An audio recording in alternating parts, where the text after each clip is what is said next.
Eu inicio esse episódio de número 5 falando uma frase de Peter Scazzero que está no capítulo 7 do livro dele.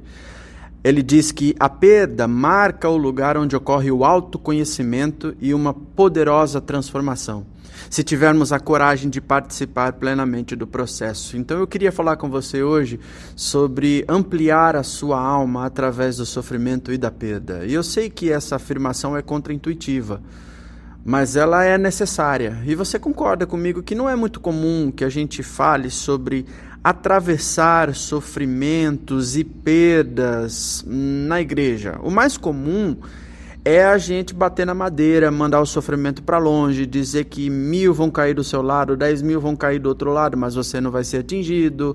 O mais comum é dizer que nenhuma praga vai chegar na sua tenda. A gente aprendeu conscientemente ou não que a gente precisa aguentar a dor com fé, porque isso aí é um sinal de maturidade espiritual. Então hoje eu queria te apresentar um caminho oposto.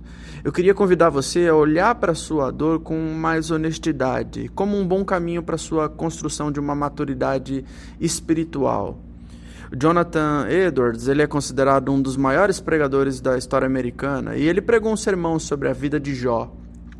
E ele diz que a história de Jó é a história de todos nós, não porque nós vamos perder tudo num dia só, mas porque todos nós, ao longo de uma vida, nós vamos perder.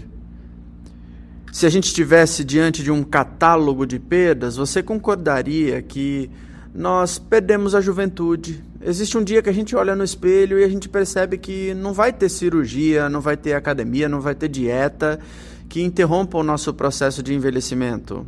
A gente vai ficar velho, a gente perde a juventude e às vezes a gente não está preparado para isso. A gente perde também os nossos sonhos, e eu não falo de sonhos infantis, eu quero ser jogador de futebol, eu quero ser astronauta, eu quero ser rico, eu quero morar na beira da praia. Não, eu estou falando de sonho adulto, porque a gente constrói carreira e carreira às vezes não dá certo, não faz sentido. Quando dá 30 anos, 40, 50 anos, a gente se pergunta qual é o propósito disso daqui, eu estou feliz com isso? É realmente o que eu sonhei para a minha vida? A gente se casa.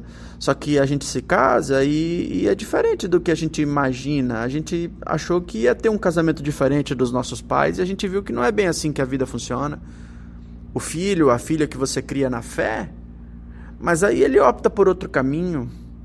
Isso são sonhos adultos que a gente vai construindo e a gente vai perdendo às vezes, que fogem ao nosso controle. A gente perde estabilidade, porque a gente muda de emprego, a gente muda de cidade, a gente muda de relacionamento. E muitas vezes contra a nossa vontade. E sempre que a gente perde o chão, uma nova perda é registrada na nossa vida. E existem algumas perdas, na verdade, que a gente nem nomeia como luto, como uma perda mesmo. Por exemplo, o luto ambíguo, que eu já tinha falado para você em algumas outras oportunidades aqui na nossa igreja. Que é quando a gente perde alguém que ainda está vivo. É o pai, a mãe que enfrenta o Alzheimer. Ele está presente ali, ela está presente, mas ela não te reconhece. Você não tem o mesmo relacionamento que tinha com aquela pessoa, mas ela está ali diante de você, está viva. Você não perdeu aquela pessoa ainda. Você não está lidando com a dor de não ter mais a presença da pessoa. Ela está ali. É tipo um cônjuge que está presente fisicamente, mas é ausente emocionalmente. Também é um exemplo de um luto ambíguo. Há muitos casamentos assim, onde há presença física, mas ausência emocional. E esses são tipos de luto que não tem velório. E a sociedade não sabe como é que vai consolar você quando você estiver passando por isso. E dói de um jeito que às vezes a gente não consegue nomear, mas é uma dor. Está ali dentro de nós. E se a gente estivesse diante de um catálogo de perdas, pode ser que você concorde comigo que a gente perde as nossas ideias erradas de Deus também. É muito difícil a gente ter que lidar com o fato de que na nossa fé há muito mais uma ilusão do que uma realidade. Há um momento na nossa vida que a gente precisa sair da fé infantil para a fé adulta. E é esse momento aí que você se sente traído, traída por uma tradição, por exemplo. você acreditou numa tradição evangélica, você acreditou numa tradição daquela igreja, e aí você viu que a tradição, na verdade, era meio tradicionalismo, era meio que algumas coisas, algumas regras meio sem sentido, na verdade era mania de controle, disputa de ego, narcisismo. Você se sente traída por um líder religioso que você confiou, mas ele te decepcionou. Você se sente traída pelo próprio Deus, porque a gente tem expectativas erradas de Deus. Tudo isso é luto. A gente olha para Deus e fala assim, ué, Deus, você não é aquilo que eu imaginei? E ele diz, não, eu não sou isso que você imagina, eu sou Deus, eu não sou as suas ideias. Todos nós estamos em luto por alguma coisa. A questão não é o que você perdeu, é o que você faz, na verdade, com a sua perda. E dentro desse contexto aí religioso, cada povo, cada cultura, cada tradição tem uma forma de lidar com o seu luto. Escaseiro, ele citou a rainha Vitória, a história dela, né? A rainha da Inglaterra, que perdeu seu marido Albert aos 42 anos, muito nova. E então a rainha Vitória passou o resto da vida dormindo com o pijama dele, agarrado ao pijama dele. Ela manteve tudo no mesmo lugar, no seu quarto, com uma foto dele morto dentro do quarto dela. A rainha Vitória não conseguiu atravessar o luto, ela ficou ali preso nele. Eu acredito que esse não é seu caso. Mas eu tenho um amigo que ele diz que todo bêbado tem a sua cachaça. Na linguagem científica, o que esse querido amigo está querendo dizer é que todos nós, sem exceção, nós temos os nossos mecanismos de fuga, de defesa, de negação. Às vezes, a gente não dorme agarrado ao pijama do ex-marido, mas pode ser que a gente esteja dependendo de streaming, né? A gente está viciado em Netflix, Amazon, Disney, o Globo. É uma forma da gente se desligar da realidade. Um vício nessa dopamina que esses streamings eles colocam diante de nós. A gente se mantém ocupado o tempo inteiro. Pode ser que você não durma agarrado ao pijama do seu marido, mas talvez você seja escrava de uma agenda que vem de uma sensação de que você é útil. Ou ainda que você é mais importante do que os outros, só porque você tem algumas tarefas que na sua mente são mais importantes. Você está se resumindo ao que você faz, não ao que você é de fato. E pode ser que também a gente seja condescendente com a pornografia, em comer demais, em beber demais, em tomar remédio demais.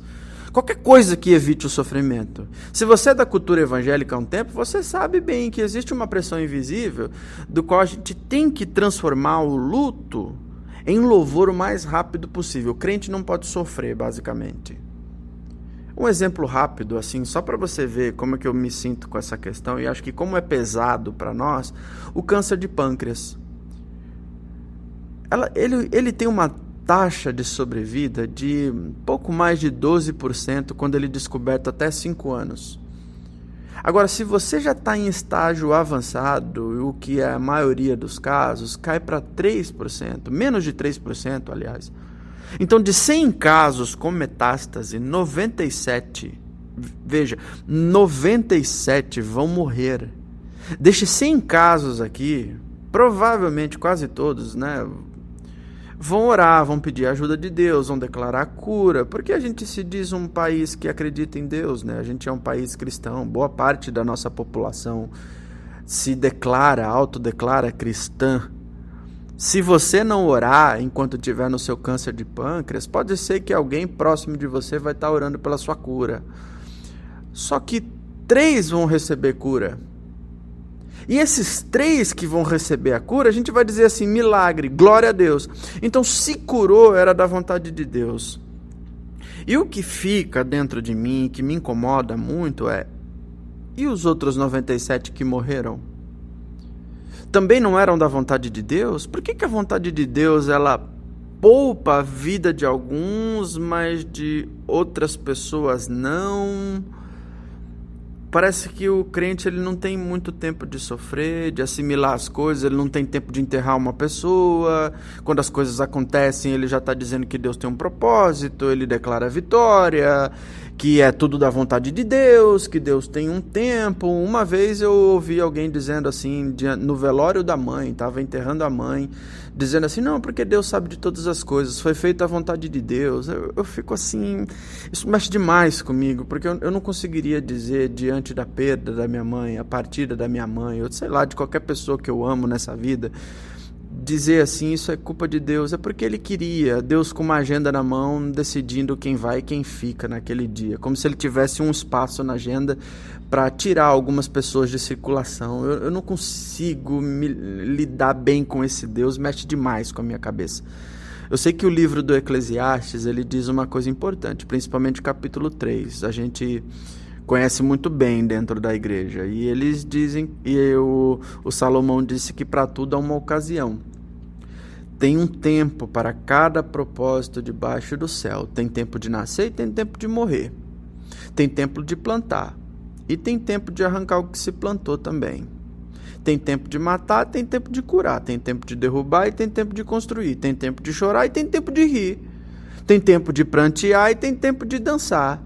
Tem tempo de espalhar pedra e tem tempo de ajuntá-las. Tem tempo de abraçar, tem tempo de se conter. Tem tempo de procurar e tem tempo de desistir.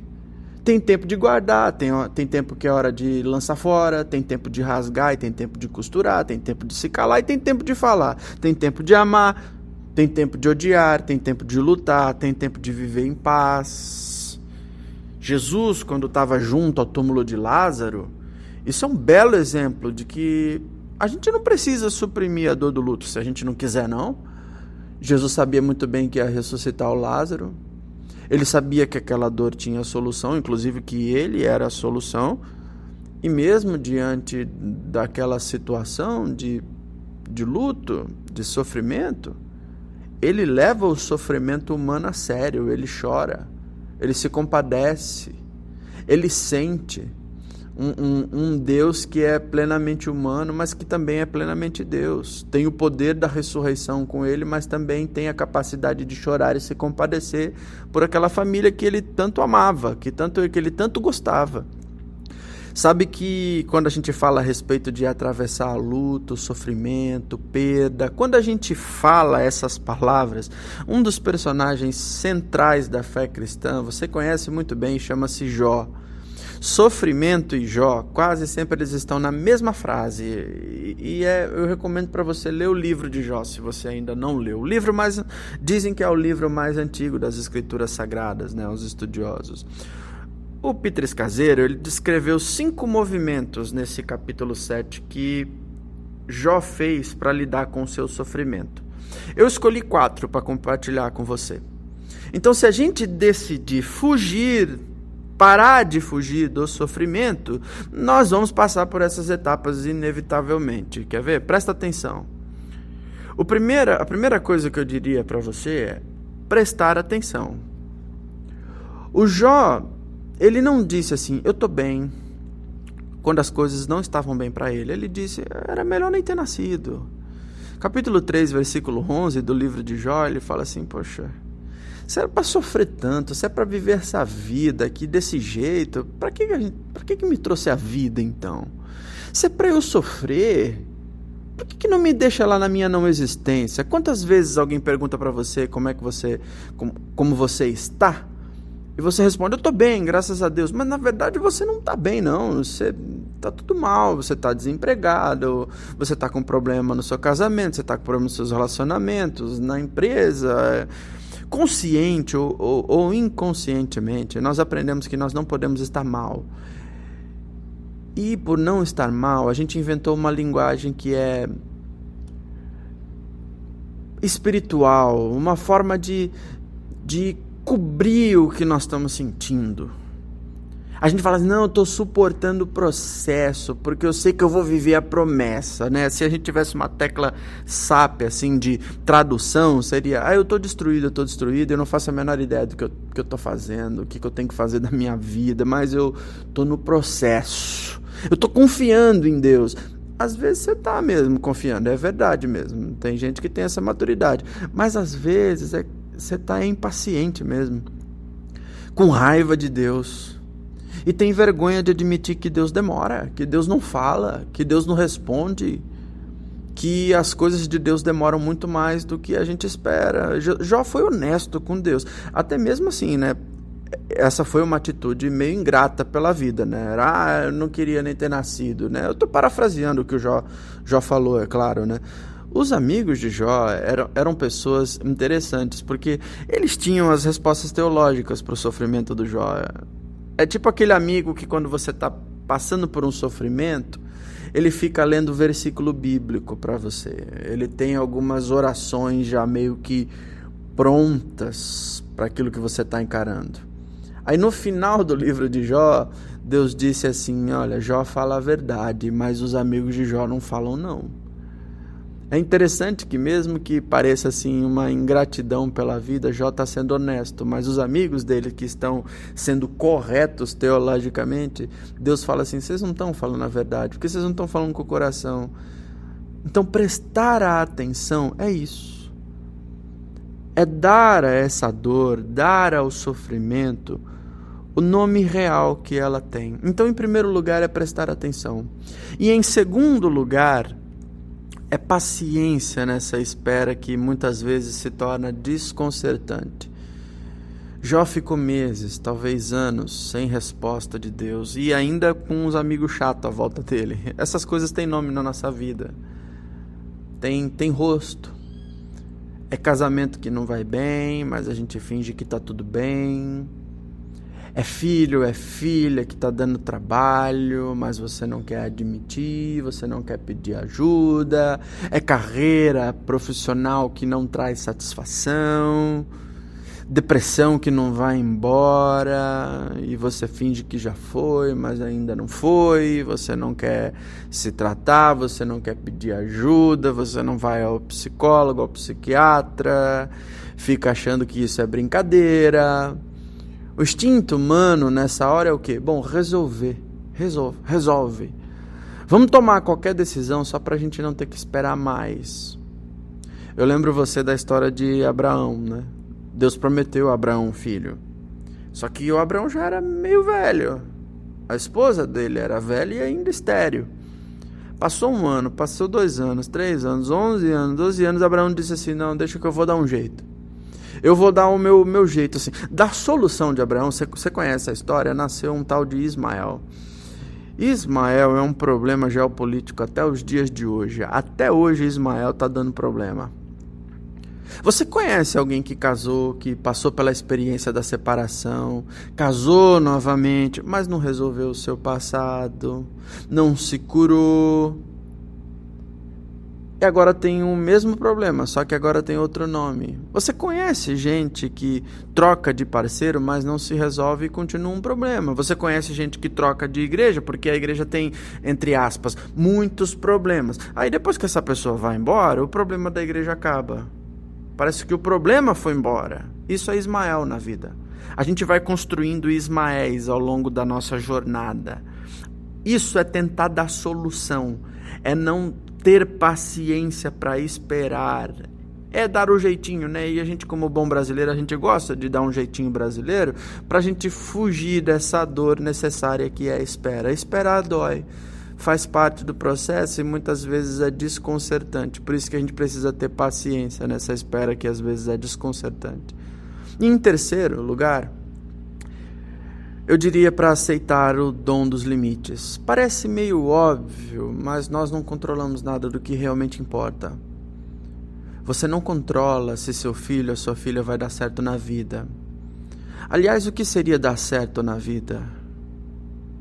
Se o casamento vai durar para sempre, você não sabe. Você não tem controle sobre isso. Se a pessoa que você ama vai ficar junto com você. Se ela te ama na mesma medida, você não tem controle sobre a vida do outro. Você não sabe o que ela pensa. Você não tem controle se seu corpo vai adoecer. Você não controla. E às vezes, pode ser que você esteja exausto, não de trabalho, mas de querer controlar tudo e todos.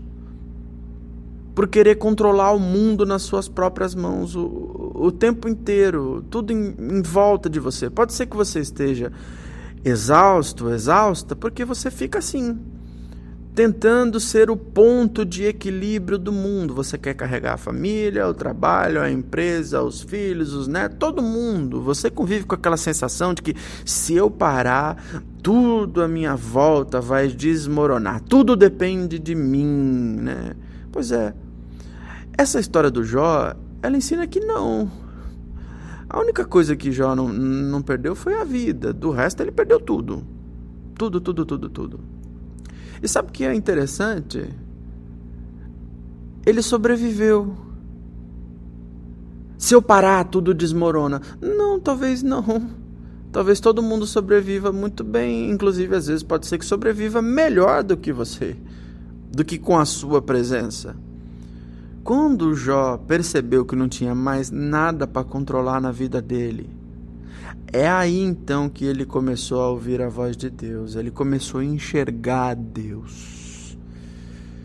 Então aceitar o dom dos limites. Nós não controlamos isso. Nós não controlamos todas as coisas. Nós temos um Deus que sabe de todas as coisas. E em quarto e último lugar, eu diria para você deixar o antigo gerar o novo na sua vida. O livro de Jó termina com Deus devolvendo tudo em dobro para ele, riquezas duplicadas. Ele teve 10 filhos novamente. Mas você lembra pela história, se você conhece, você sabe que 10 morreram no início. E esses 10 que morreram, eles não voltaram. E por que eles não voltaram? Porque filho que morre não deixa de ser filho. O livro termina com 20 filhos. 10 ficaram com Deus e 10 ficaram com Jó. O escaseiro chama isso daí de o bom sofrimento. É um sofrimento que tem finalidade, tem um propósito, tem um objetivo. E pessoas, por exemplo, que enfrentam a dor de um casamento que acaba, tem que enfrentar o divórcio, tem que enfrentar a separação. É muito comum você conversar com essas pessoas depois que passa 10, 15 anos, elas afirmarem assim: eu não seria quem eu sou hoje se isso não tivesse acontecido. Se eu não tivesse tomado essa decisão, atravessado essa muralha, passado por esse sofrimento, eu não seria quem eu sou hoje. O divórcio foi uma péssima experiência, diga-se de passagem, mas pelo menos você experienciou e viu que era possível atravessar uma dor tão grande. Você viu que aquela pessoa que às vezes te humilhava, que te oprimia, uma pessoa que te diminuía, ela não merecia ter todo esse controle na sua vida. E ainda que você às vezes estava dependente, achando que não podia sair daquilo, você percebeu: não é possível. Eu posso ser mais do que isso. Eu posso atravessar essa dor, essa perda, esse luto e fazer de mim uma nova pessoa. Tem pessoas que perdem um emprego que eles amam demais. E ali naquele momento de desespero, elas encontram um objetivo, um propósito maior, né? O luto tem essa capacidade na nossa vida. O luto tem essa capacidade de abrir portas que muitas vezes o conforto vai mantendo fechado. A vida confortável, a gente não observa muito o mundo à nossa volta, o que está para fora da janela. A gente está ali dentro do nosso mundinho fechado. Alguns outros vão perder a sua versão de Deus, aquela imagem pequena, infantil, de um deusinho que resolve tudo, que é microgerenciador das circunstâncias. A crise de fé não é boa, mas atravessar esse momento onde você sai de uma fé infantil para uma fé adulta, ao invés de fugir, vai fazer de você um discípulo maduro, uma discípula madura. Quando Jesus disse assim: olha, se o grão de trigo não cair na terra e não morrer, ele vai ficar só. Mas se ele morrer, aí sim ele dá muito fruto. Jesus estava descrevendo a vida como ela é. O grão não lembra que ele foi uma semente. O que ele sabe é que agora ele é uma coisa maior. Ele está mais vivo. Mas porque ele morreu de verdade. Depois de perder tudo, depois de gritar, esperar, silenciar, ficar sem absolutamente nada, Jó então disse assim: olha, antes eu te conhecia pelo que falavam a seu respeito, mas agora os meus olhos estão te vendo. E é só agora que meus olhos conseguem te ver. Quando eu não tenho mais nada para controlar, quando eu perdi tudo, quando só me sobrou o Senhor. Aí eu percebi que o Senhor estava aqui o tempo todo. Antes era uma fé terceirizada, herdada, relatada, funcionava enquanto tudo estava bem. Sabe, conhece crente assim, que só vai atrás de Deus quando as coisas estão bem. Agora não. Agora é uma fé que encontra, que enxerga, que experimenta a presença de Deus, que tem essas epifanias, essas experiências. Escaseiro tem esse pensamento no final do livro que poderia ajudar a gente a encerrar isso hoje. Quando aceitamos nossas perdas, geramos muitos frutos preciosos em nossa vida. O melhor, entretanto, diz respeito ao nosso relacionamento com Deus. A nossa vida com Deus, a nossa vida de oração, que antes se caracterizava por me dá, torna-se íntima e amorosa em uma afetuosa união com Deus. Quando nós sofremos à maneira de Deus, somos mudados para sempre, disse o Escaseiro nesse capítulo 7. Então hoje eu convido você a se juntar a mim. Vamos nomear uma perda que a gente tem, um luto que está enterrado junto conosco, uma confissão positiva que vem nos sustentando até agora, mas a gente sabe que na primeira oportunidade, quando as coisas apertam, ela não se sustenta. Vamos nomear às vezes uma perda, um luto que a gente está sustentando com versículo bíblico, com sorriso de domingo, com fingir que está tudo bem. Tem uma raiva de Deus que às vezes você não tem coragem de admitir. Tem sonhos que morreram e você ainda não conseguiu processar. Tem castelos que desmoronaram, sonhos que você construiu, e não se sustentaram, chãos que foram se abrindo assim enquanto você ia andando. Eu não estou pedindo que você resolva tudo na sua vida, eu somente estou dizendo para a gente parar de fugir do sofrimento, sofrer à maneira de Deus para que a gente possa ser mudado para sempre, como disse o Escaseiro.